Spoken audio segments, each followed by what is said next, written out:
Capítulo 3. Roland e Garg deixaram o vilarejo e começaram sua aventura. No primeiro dia caminharam vários quilômetros. As solas dos pés de Garg eram duras como couro, então ele nem ligou muito. Mas os pés de Roland eram macios e frágeis, porque ele passava a maior parte do tempo em casa e ficou com uma bolha no calcanhar depois de algumas horas e precisou ser carregado.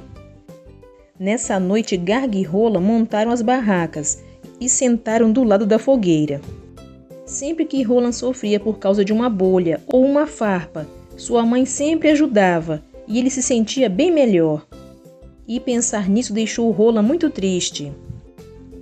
Na manhã seguinte, Roland e Garg chegaram a um vilarejo, parecido com o deles, mas a estrada estava bloqueada por pedras, por causa de uma avalanche na noite anterior. Roland ofereceu ajuda para liberar o caminho, e os moradores disseram claro.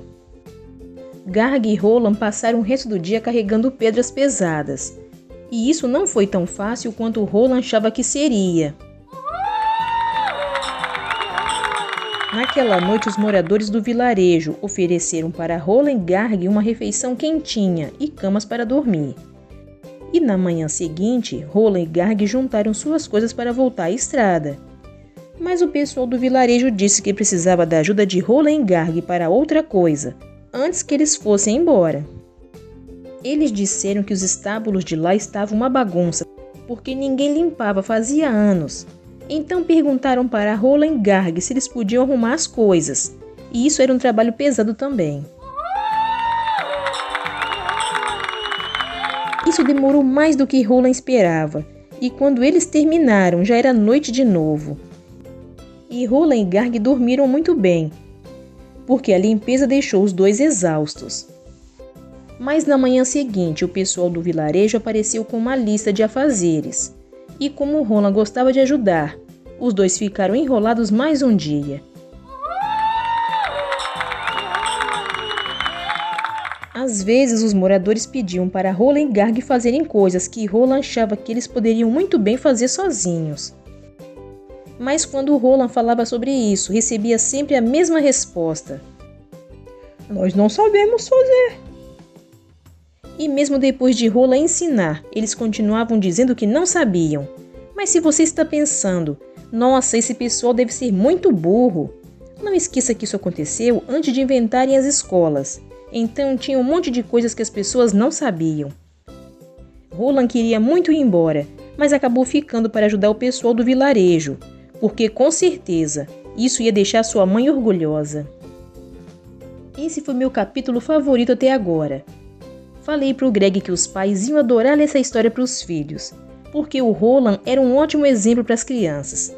Mas o Greg disse que as crianças iam achar que o Roland era um trouxa por fazer todo aquele trabalho para os outros. Falei que o Roland não é um trouxa, ele gosta de ajudar. E o Greg disse que se o Roland ajudar todo mundo que encontrar no caminho, o livro vai ter tipo umas 1000 páginas. Eu falei pro Greg que o Roland sempre ajuda as pessoas necessitadas, porque foi assim que os pais deles ensinaram. E o Greg respondeu: bom, se o super-homem ajudasse todo mundo que pede ajuda, ele nunca ia ter tempo de relaxar. O Greg falou que podia ser melhor o Roland e o Garg saírem da estrada principal por uns tempos, para não encontrarem mais gente precisando de ajuda nos vilarejos. Ele reclamou que era para ser um livro de aventura, mas até ali só tinha 2 caras trabalhando. E o Greg ainda disse que para a história ficar boa, eu precisava colocar uns monstros no meio. Respondi: acho que monstros não, mas pode ter unicórnios ou fadinhas, ou elfos das árvores. O Greg disse que elfos das árvores não existem, mas acho que existem sim, porque uma vez eu e meu pai vimos um, quando acampamos lá no quintal. Quando perguntei para o Greg como ele tinha tanta certeza sobre os elfos, ele respondeu a mesma coisa que fala em todas as nossas discussões: eu sei das coisas.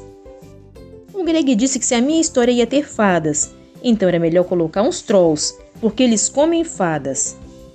Disse para o Greg que isso era nojento, mas ele falou que era o ciclo da vida e que eu precisava parar de ser tão crianção. A leitura deste livro continua no próximo vídeo. Não perca!